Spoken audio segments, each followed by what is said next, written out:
Good evening, Toastmaster members and guests. My name is Ciara Murphy, and I've been a member of your wonderful club for a few months now. I'm sure some of you have seen my speeches before, maybe spoken to me after some of our meetings. So I'd like to begin my speech today by asking what you've learned about me. What do you know about Ciara Murphy? Anything at all, if you can call it out. Yes? You were born partially blinded. Perfect. You're a comedian. Excellent. You are interviewing things with music festivals. Great. You write letters to yourself each year. That's a good one. Traveled around. Yep. Same as Justin. You started comedy on Instagram? Oh my gosh, so many things, and yet more and more. Neurodivergent. Yes? Your mom Okay. plays piano. Avontuur.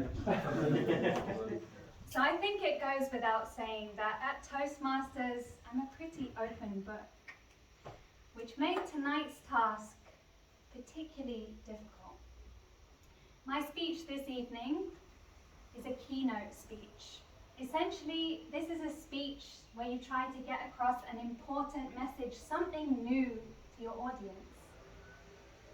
But what could I tell you that I haven't already told you about myself? So I thought back over the past few months, some of the big events that have happened in my life, and I settled on my 28th birthday.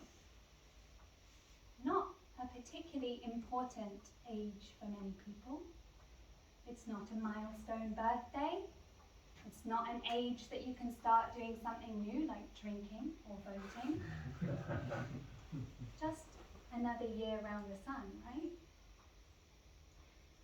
But for me, 28 represented another year of lessons. Another year to reflect back on all of the years that had come before.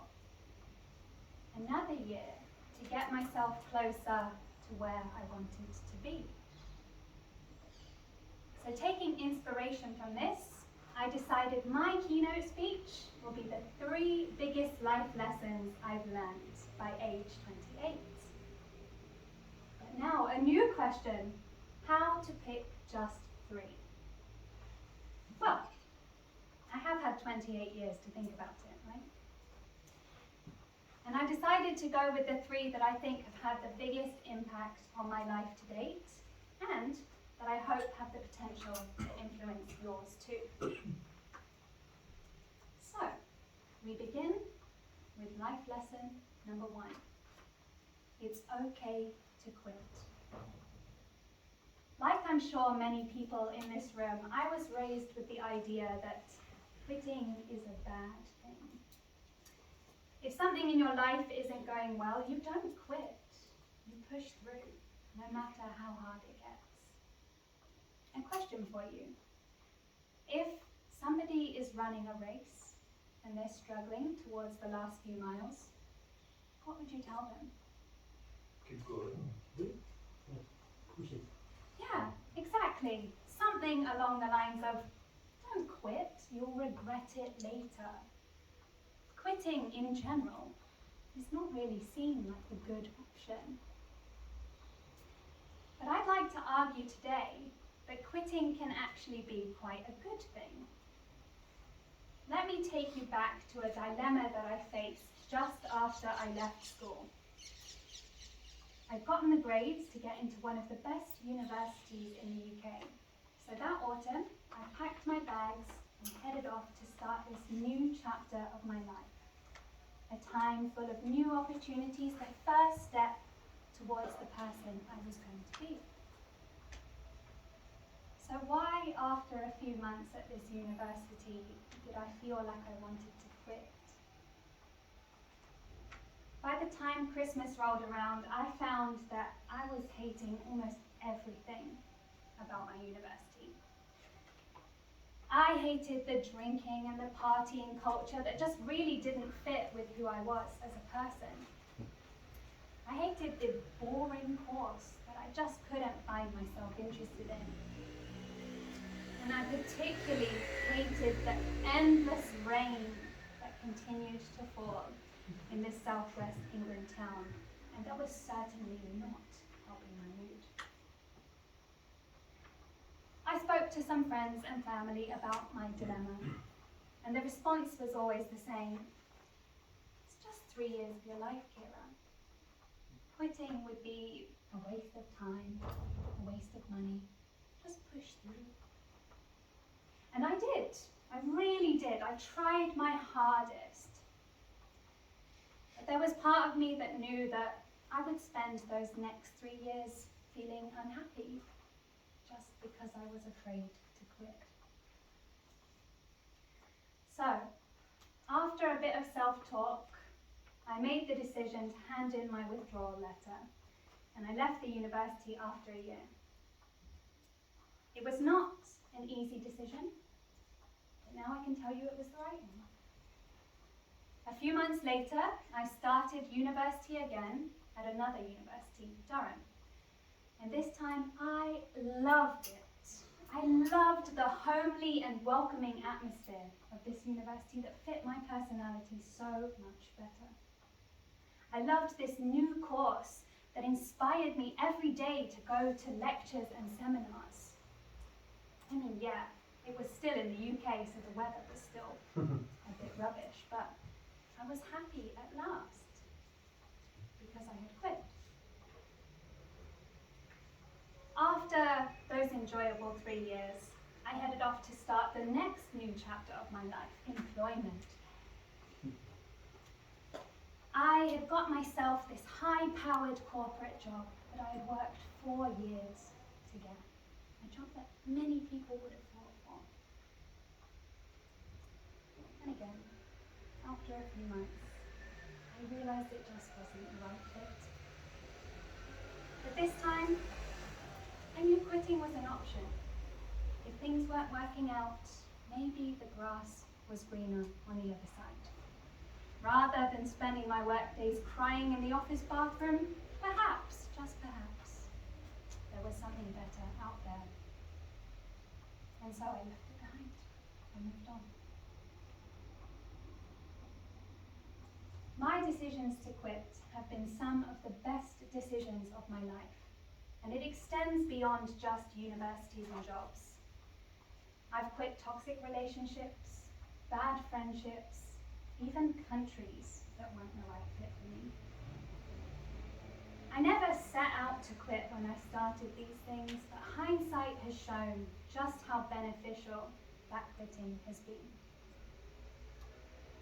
And where has it gotten me? Well, to better jobs. To better relationships, to better friendships, to better places. I wake up every day looking forward to going to my job, something that I know would not have happened had I not quit. So, life lesson number 1, it's okay to quit.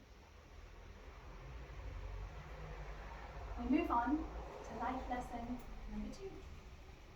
Choose your friends wisely.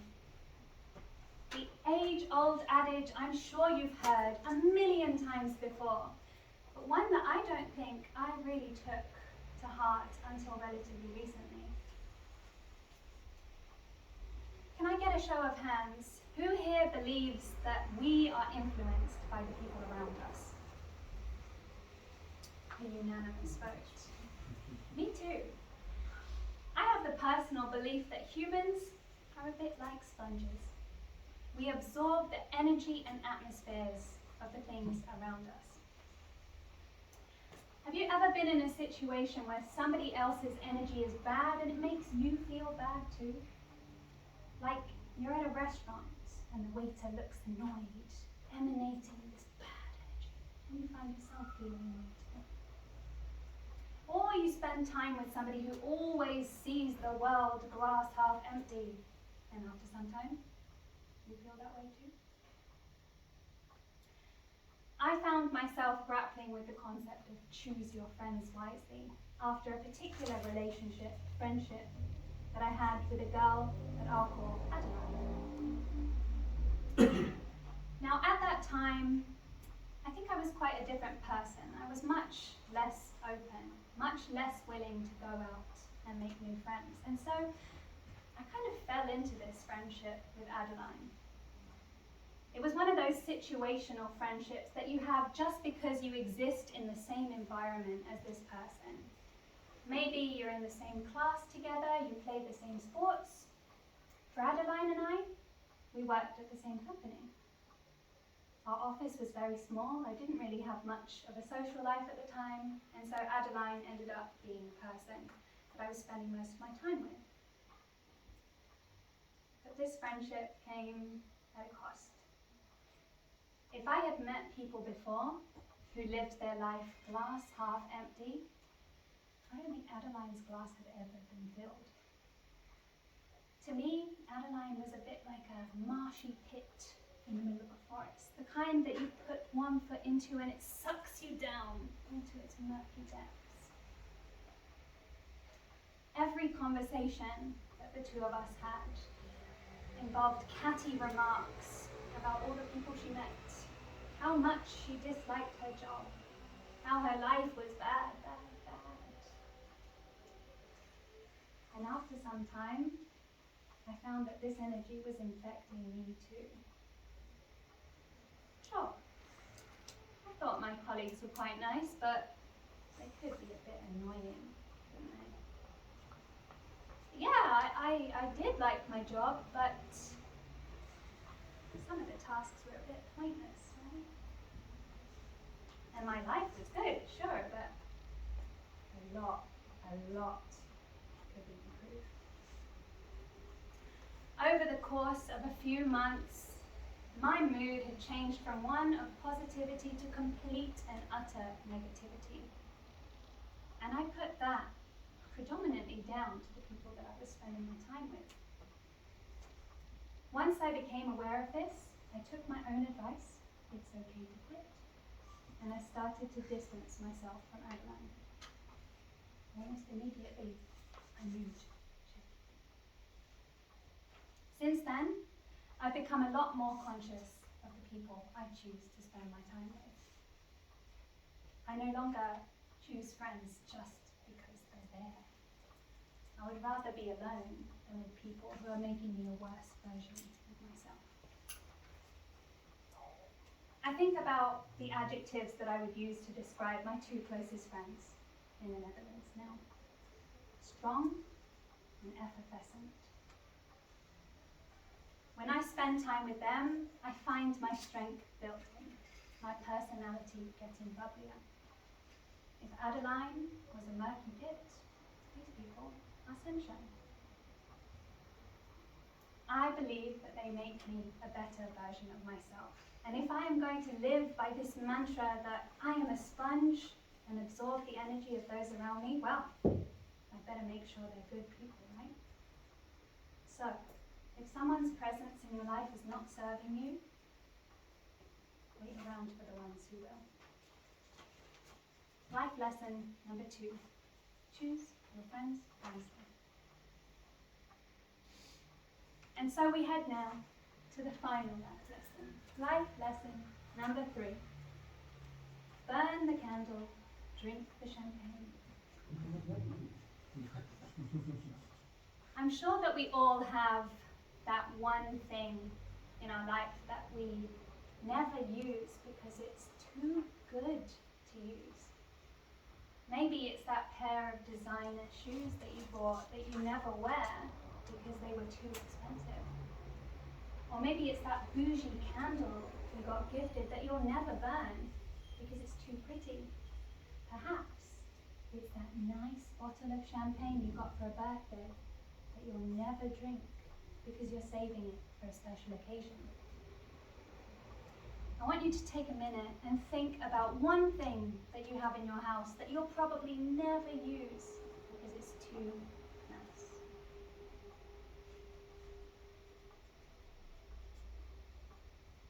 I see the cogs turning.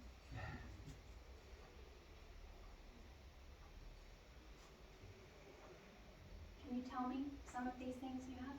Yeah. For me, it's the other way around. I tend to overuse things, but it's because my grandma was very kept like even the candies that are there. She kept it like hidden away from us. So I got this like to compensate this. I overuse things now. I think you, myself and your grandma have a lot in common. Anyone else struggle with the same problem that I do? Yamazaki, 18-year-old single malt scotch. I come over. I volunteer. I volunteer as well. And why have you decided not to drink it yet? Price. Well, Leonard, I You hope spent it already, so. I hope that by the end of this life lesson, I'll have convinced you to take a sip and share it with the rest of us. I first became conscious of the idea of burn the candle, drink the champagne after a trip to Italy with my parents. We were traveling through this rural part of Italy that's famous for growing truffles. If you wanted to get the best truffles in the world, this was the place. The catch: quality comes at a cost, right? Yeah, these truffles were going to be expensive, but it would be worth it. We would take one no matter the price. So, we got this tiny truffle at an eye-watering cost, but no matter, the taste would be worth it. So, myself, my parents, and the truffle headed up back home. White or black? And over the next while, every time the question was raised of, is it time to eat the truffle yet? The response was always, no, we need to save something that expensive for a special occasion. Eventually, my dad's birthday rolled around. Surely a special enough occasion to merit truffle, right? Funnily enough, he agreed. And off to the pantry my dad went to collect the truffle. When he came back, truffle in the jar, ladies and gentlemen, it had turned green. Our precious truffle was covered in mold. We had lost our chance to enjoy it. Now, every time I find myself wondering whether I should eat, drink, wear, enjoy that thing, I think about the truffle. Sure, I could save those designer shoes for a special occasion, but who's to say my feet won't have changed size by then? I could save that candle for the perfect romantic evening, but who's to say I won't have lost it by then? I could save that bottle of champagne for my very own wedding, but who's to say it won't have turned to vinegar by then? It will. I'm 28 years old, and I hope to have plenty more years full of special occasions ahead of me, but who's to say I will?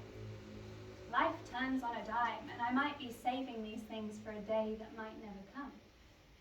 Besides, why should 40, 50, 60-year-old Ciara get to enjoy these things? Doesn't 28-year-old Ciara deserve some of that too? So now, anytime somebody buys me a nice bottle of champagne, I say thank you, and I drink it. Wear the shoes, burn the candle, drink the champagne. Life lesson number 3. I've had plenty of lessons during the past 28 years, and I'm sure there will still be many to come over the rest of my life. But these are the 3 that I think have had the biggest impact on my life to date. By knowing that number 1, it's okay to quit, I found myself in the best situation that I've ever been in. I have a job I love in a city, in a country that I love. By knowing, number 2, to choose my friends wisely, I have surrounded myself with ambitious, wonderful people who make me the best version of myself, who I like, who like me, and who make me like me more. And by knowing, number 3, to burn the candle, drink the champagne, I have allowed myself to enjoy those things in life rather than saving them for a day that might never come. So there you have it, ladies and gentlemen. Those are my top 3 life lessons, the ones that have influenced me the most, that have made me happy, and I hope to do the same for you.